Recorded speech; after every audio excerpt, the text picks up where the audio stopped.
last thing that was in the video, when you guys did your video notes,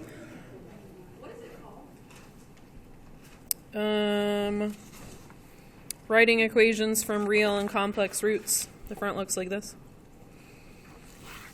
The last thing that was in the video was that if we have irrational and imaginary answers, that they always have a plus and a minus. They come in pairs. And we had done this example where we had positive root 2 as a root and negative root 2 as a root. So that was coming in pairs. And that when we did that problem and wrote it in the factored form and then FOILed it out and wrote it in the standard form ended up looking really nice. It ended up not looking as scary as it looked partway through the problem. So now we're going to go ahead and we're going to do the next problem in the examples, which has a second degree polynomial, which is a quadratic. So that means we're going to have 2 answers for that one. That's what x to the second means. And they said that one of the roots is negative 3i. So if negative 3i is one of the answers, what would the other one have to be? Positive 3i. So the answers always come in pairs. If you have the negative version, you're going to have the positive version.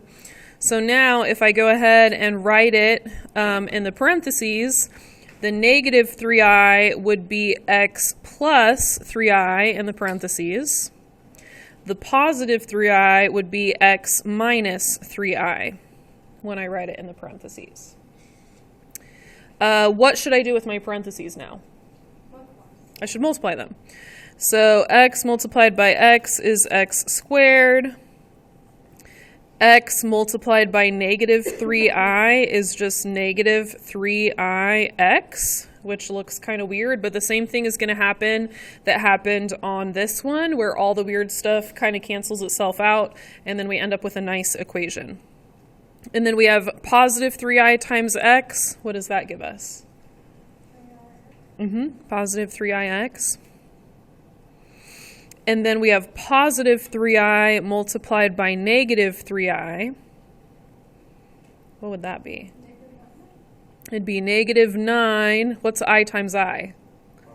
I squared. And from Math 2, does anyone remember what I squared is? Anyone know? It's not nothing. Okay, we're going to write this off to the side. So I is the square root of negative 1. That's what I is. I is the square root of negative 1. So if you take this and you wanted to do I squared, you would square the left side and square the right side. So I squared is, and then what happens over here if you have a square root and you square it? They cancel out. A square root being squared cancels out and you just get negative 1. So I squared is negative 1. That's just what we have to remember.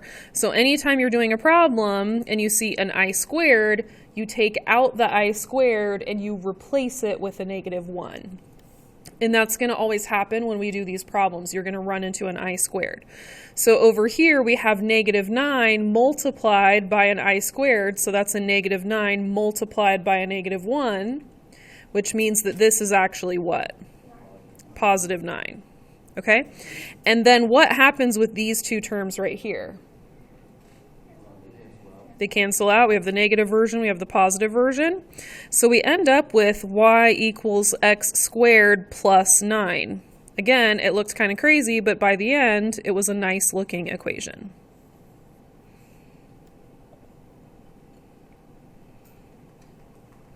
Okay, this one says find the standard form of an equation to the third degree.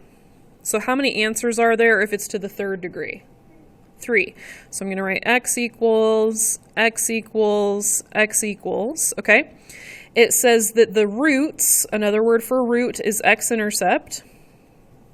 The roots or the x-intercepts are negative 2 with a multiplicity of 2. What does that mean? Negative 2 with a multiplicity of 2. squared, it means that answer happened twice. That exact same answer happened 2 times. So I'm going to say -2 happened twice, multiplicity of 2. And then it said the root 1 had a multiplicity of 1. What does it mean if 1 has a multiplicity of 1?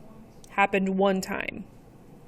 Okay, so I'm going to write this with my parentheses. What should my parentheses be?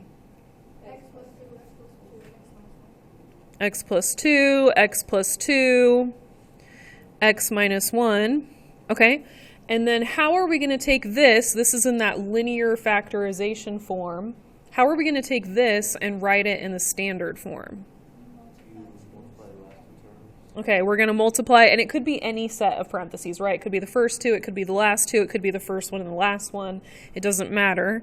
So let's go ahead and do the last 2 like Emmanuel said. So if we FOIL these out, we have x squared, and then what else do we have? Minus x plus 2x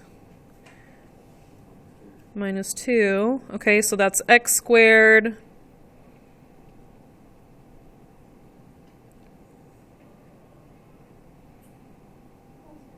plus x minus 2. Okay, so that's that whole quadratic now. And then I'll go ahead and drop down that first set of parentheses, x plus 2. So I have 2 terms being multiplied by 3 terms. You can FOIL it or you can multiply it with a box. I think a box is easier, so I'm going to use a box. My box has to have 2 by 3 things. So I'm going to do a 2 by 3 box.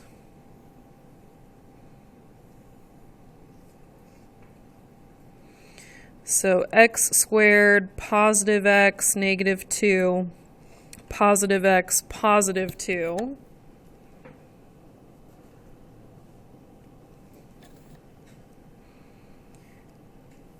So x times x squared is x to the 3rd. X times x is x squared.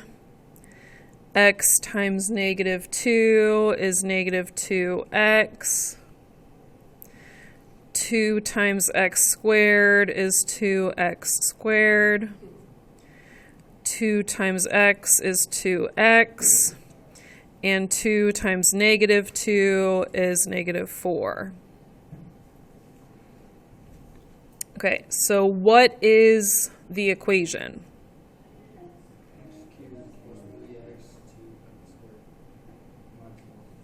Okay, so x to the 3rd, 3x squared, 0 x's because those canceled, and then minus 4. Okay. So this was like yesterday. We did problems like this yesterday. Okay. All right, let's go ahead and flip the page. Okay, so we're going to get a little bit more difficult this time. This answer, the 2 plus 5i for this answer, it comes from the quadratic formula. So I'm going to write the quadratic formula at the top of the page. You can write it or not write it. It doesn't matter. But I'm going to write it down because I'm going to refer to it. Okay, so it says we're going to write the standard form of a 2nd degree polynomial. So that means we're going to have 2 answers here. One of the answers is 2 plus 5i. We know that the answers come in pairs.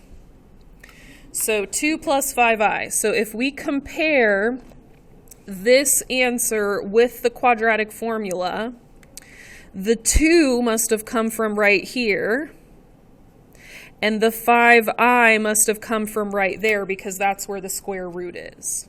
Does that make sense to everyone? Okay, so when we think about the pairs having 2 signs, a positive version and a negative version, if we look over here, this is not where the positive version and the negative version happen. It just says negative b. It's negative b every time.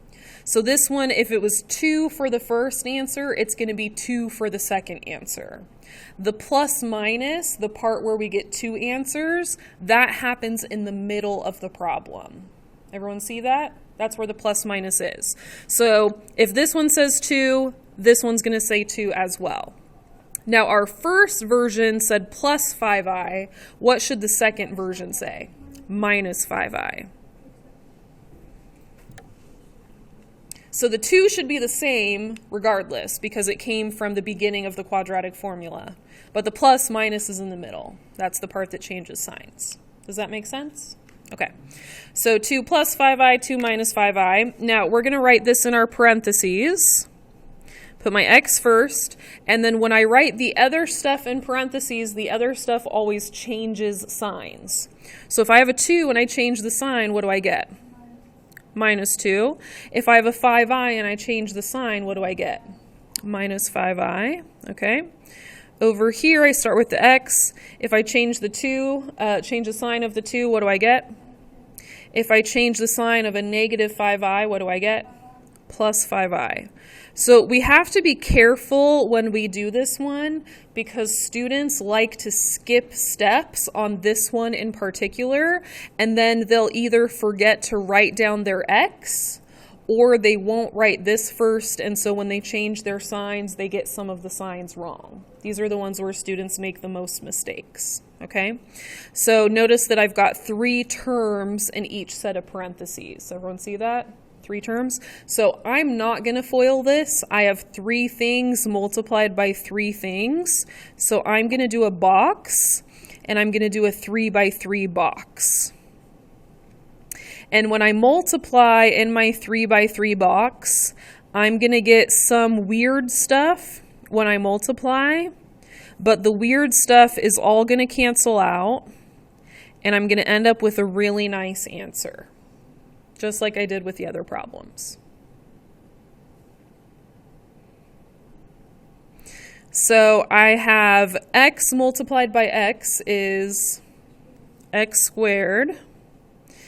I have x multiplied by negative 2, negative 2x. So x multiplied by negative 2 is negative 2x. X multiplied by negative 5i. Yep, negative 5i x. Okay. Negative 2 multiplied by x is negative 2x. Negative 2 times negative 2, 4. Negative 2 multiplied by negative 5i. Yeah, positive 10i. Okay. 5i times x. Yeah, 5ix. Okay. 5i times negative 2. Negative 10i. Okay. And then 5i times negative 5i. Negative 25i squared. And we've dealt with the I squared before. What's an I squared? Negative 1. So this is negative 25 times negative 1. So that's actually a positive 25. Okay? And then if I look here, I can see a negative 10i and a positive 10i, and those cancel. I can see a positive 5ix and a negative 5ix, and those cancel. So what just happened is that everything that had an I in it, everything that looked a little bit strange, it all ended up canceling. And I'm left over with all the things that were kind of nice. So my final answer is y equals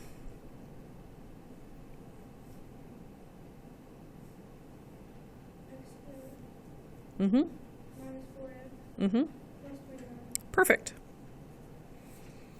So it makes, oops, there we are, makes a nice looking problem. Got a little bit weird in the middle, but at the end it looks nice. We had a 4 and a 25. Yep. How do your brains feel? Feel okay? Good? Okay, the next one, they're trying to get crazy. So this one, they don't tell you what the degree is. They just start giving you some answers. And so we have to make sure that we include all the possible answers.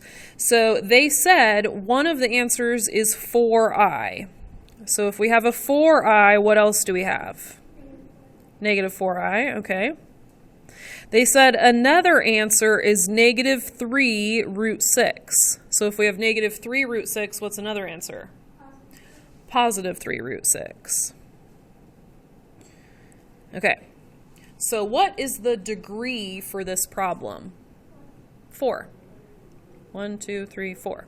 All right, so I've got y equals, and I'm going to write my parentheses, x minus 4i, x plus 4i, x plus 3 root 6, x minus 3 root 6.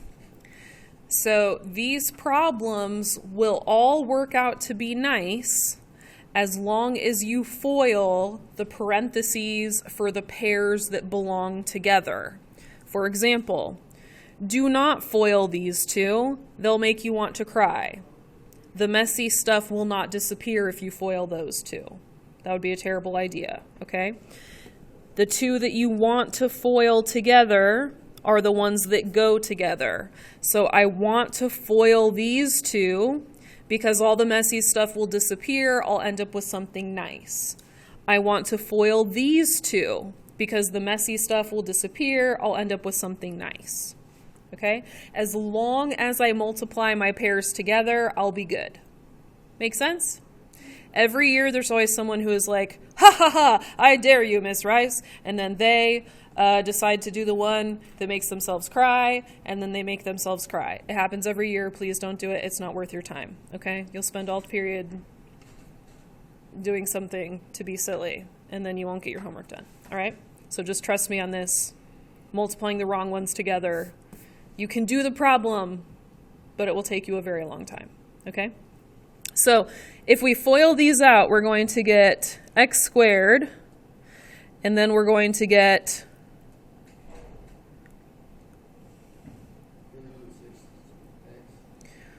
so I'm going to get the minus version from multiplying those, and then I'm going to get the plus version from multiplying these. Okay? And then I'm going to multiply positive 3 root 6 times negative 3 root 6. Does anyone remember how it works when you multiply those together? If you don't use a calculator? 3 times 3 times 6. So 3 times 3 is 9. 9 times 6 is 54. So it's minus 54. And if you don't know how to do it in your head, if you don't feel comfortable doing it in your head, you can always do 3 root 6 times negative 3 root 6. You can let the calculator do it, and the calculator can handle it as well. So 3 times 3 is 9. Root 6 times root 6 is just 6. 9 times 6 is 54. Okay, so we've got this. The middle terms are the same thing but opposite signs, so they cancel out. And we get x squared minus 54. Okay? For the other one, if we FOIL it out, we get x squared. And then what do we get? 4ix minus 4ix minus 16i squared. An I squared is actually a negative 1. And so negative 16 times negative 1 is just 16. What happens to the two middle terms? They cancel out. So that is actually x squared plus 16. So at this point, we have x squared plus 16 and x squared minus 54. We could do a box, or we could FOIL, because we have two terms times two terms, and that's easy to do with FOIL. So would you guys rather FOIL or do a box? FOIL? Okay. So x squared plus 16, I'm just going to write them closer together. So we have x squared times x squared is x to the 4th. X squared times negative 54, It's negative 54x squared. 16 times x squared. And then 16 times 54. It's a big number I don't know off the top of my head. 864.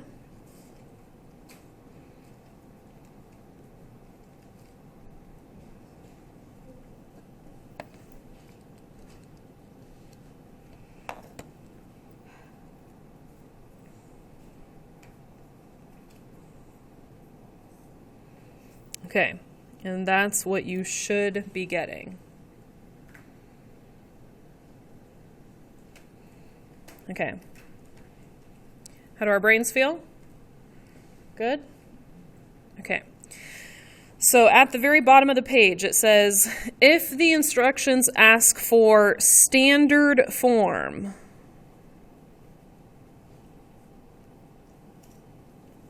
you have to multiply the factors out. So if the instructions ask for standard form, you have to do all this multiplication. If they ask for linear factorizations,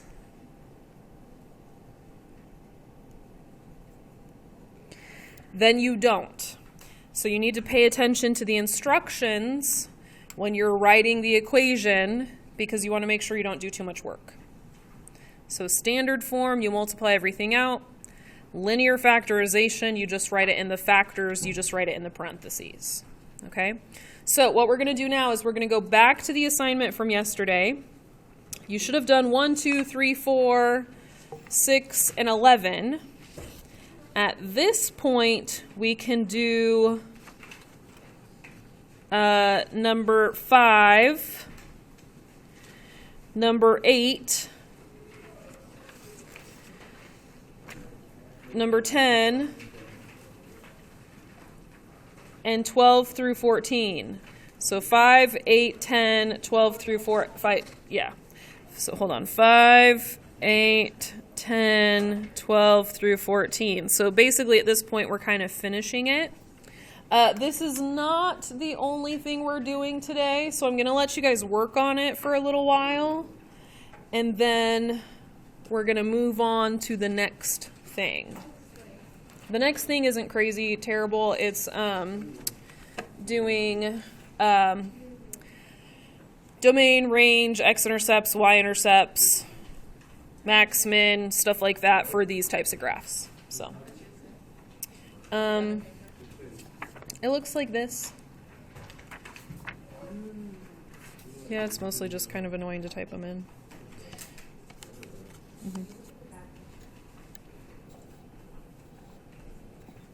So first part, we have domain and range. The domain for polynomials is pretty easy to find.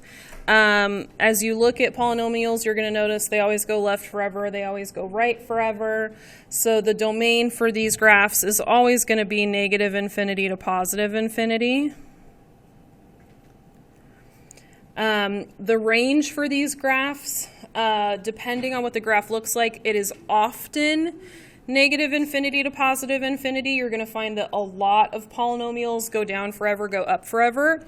I chose one on purpose that did not do that. So this graph has a stopping point when you look at the top. It does go down forever. So for the range, I can see that the bottom of the graph would be negative infinity. But for this one, to find the top of the graph, we're going to have to graph it on the calculator, and we're going to have to find the maximum.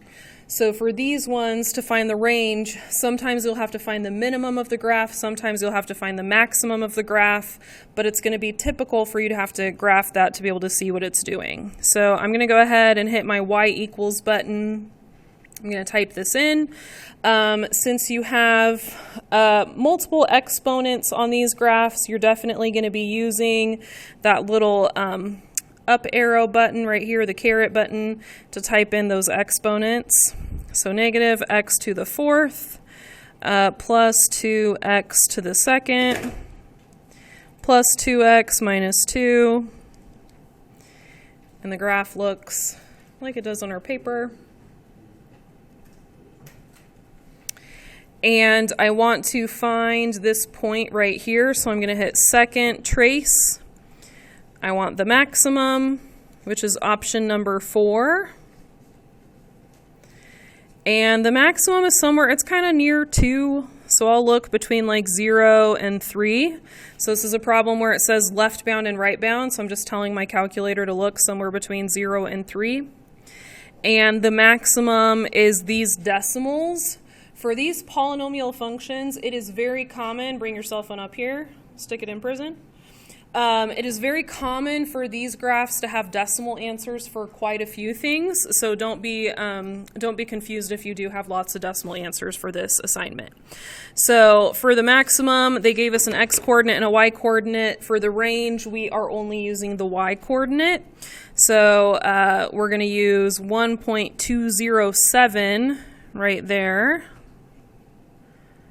This point right here was 1.191, comma 1.207, and the y-coordinate is what I'm using a bracket because I can actually touch that point.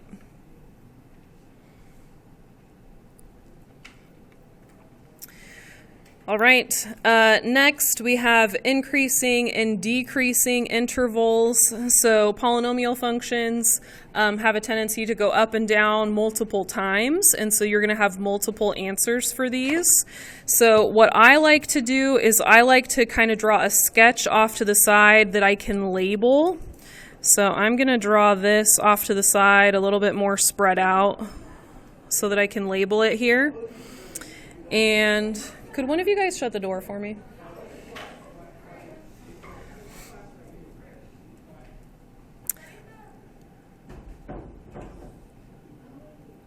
So I have a left arrow, and the number for my left arrow is -infinity.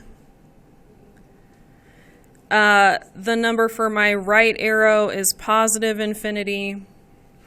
And if my stick figure started walking, is he walking uphill or downhill? He's walking uphill, so this is increasing.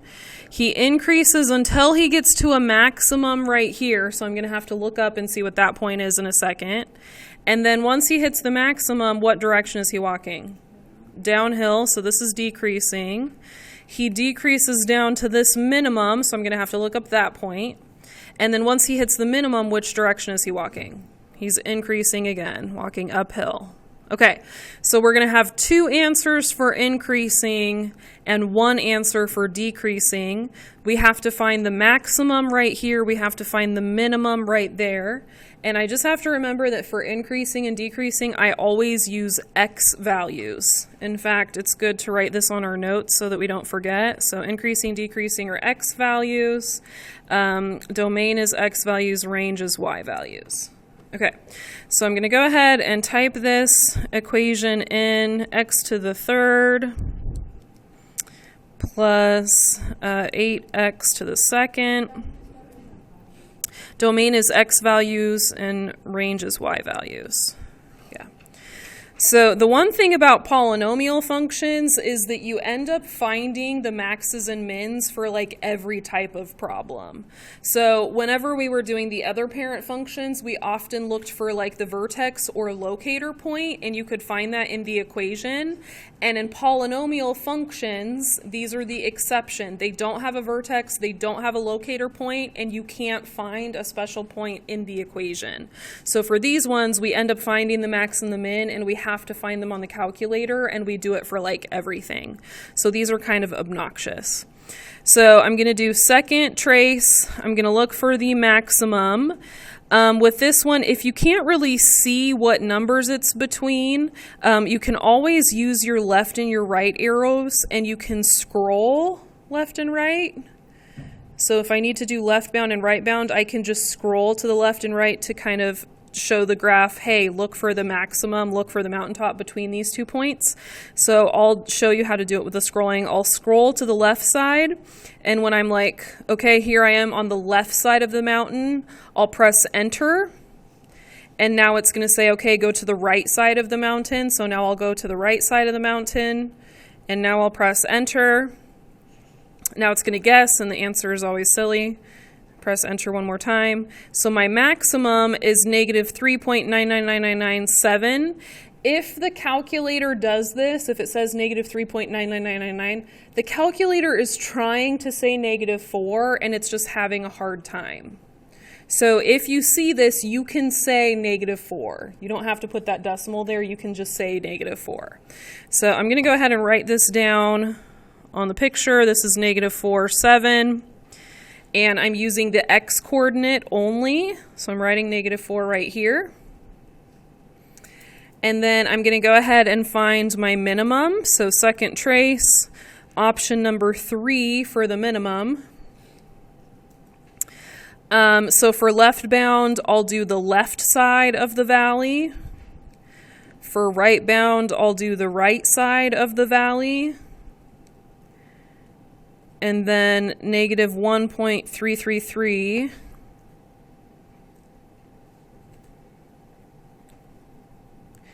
And the y coordinate, negative 2.481. So the x coordinate, negative 1.333.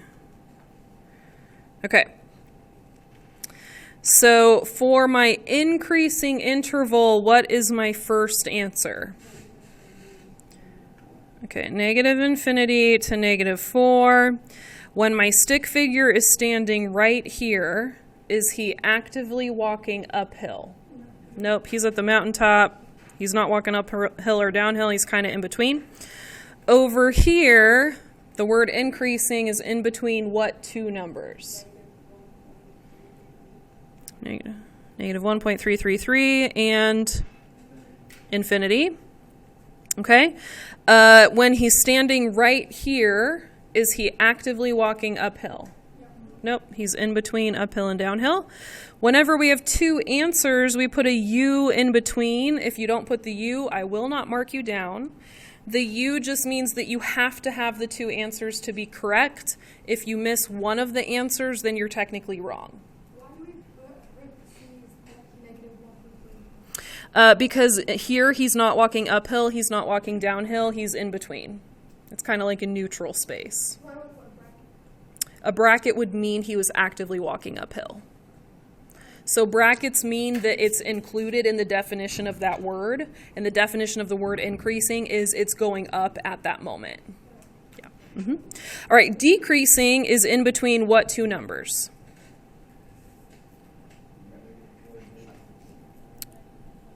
Negative 4, negative 1.333.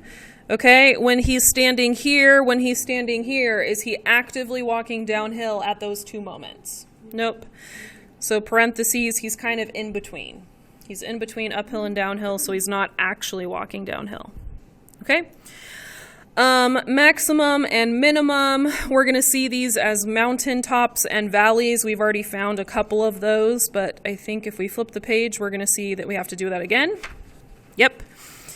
All right, so now this graph is interesting. It has a mountaintop right here, so just one maximum, but I see a valley right here and a valley right there. So this graph actually has two minimums, not just one, it has two minimums. All right, so let's graph this, and we're going to find one maximum, and then we're going to find two minimums for this graph.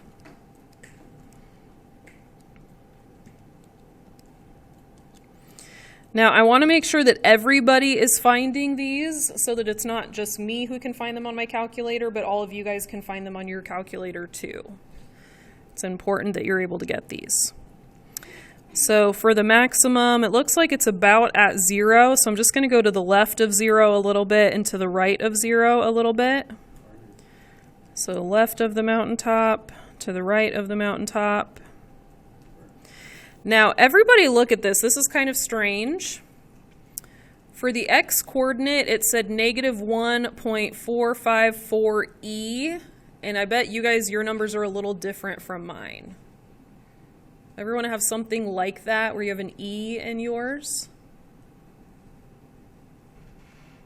What does yours say? Yours says 0. Anyone say anything else? Does everyone else's just say 0? Some people say 0. What does other people say? Mine says negative 2.277. Yours says the E too, but it has a different decimal. Anybody else have a different decimal?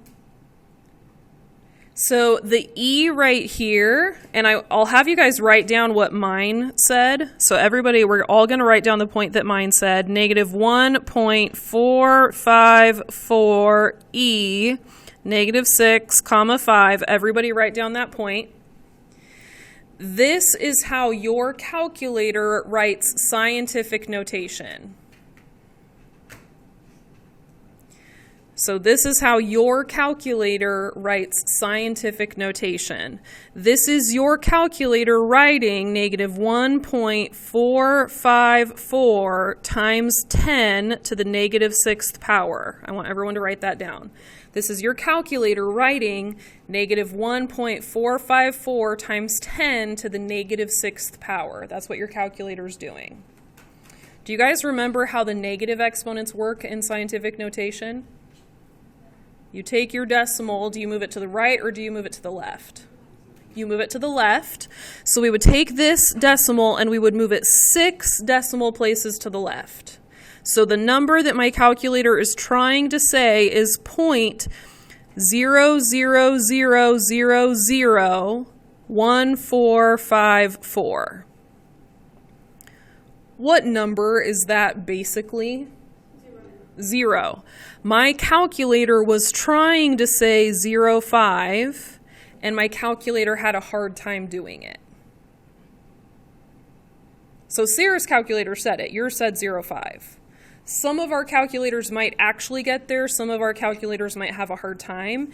It depends on how you do your left bound and right bound. Sometimes your calculator will go straight there to the point and be fine. This is just a technology error. That's all it is. Okay, so if you see your calculator do this and it only does it with 0, it doesn't do it with 1 and 2, it only does it with 0 with this E.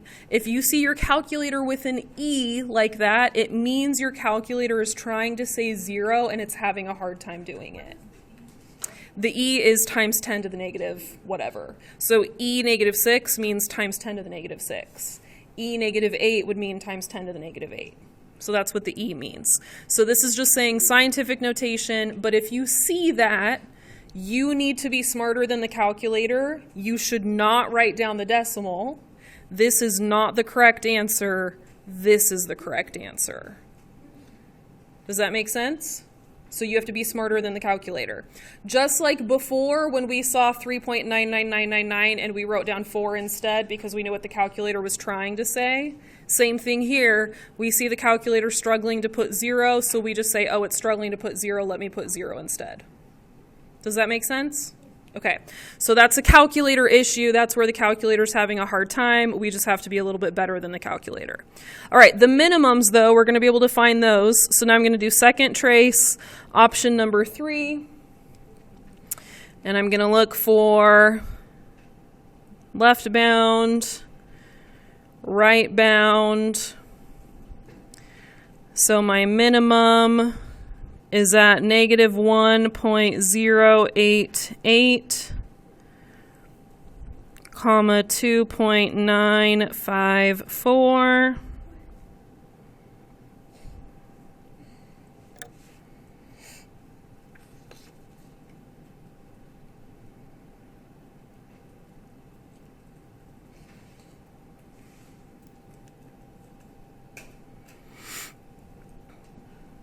And then the other one, the other minimum is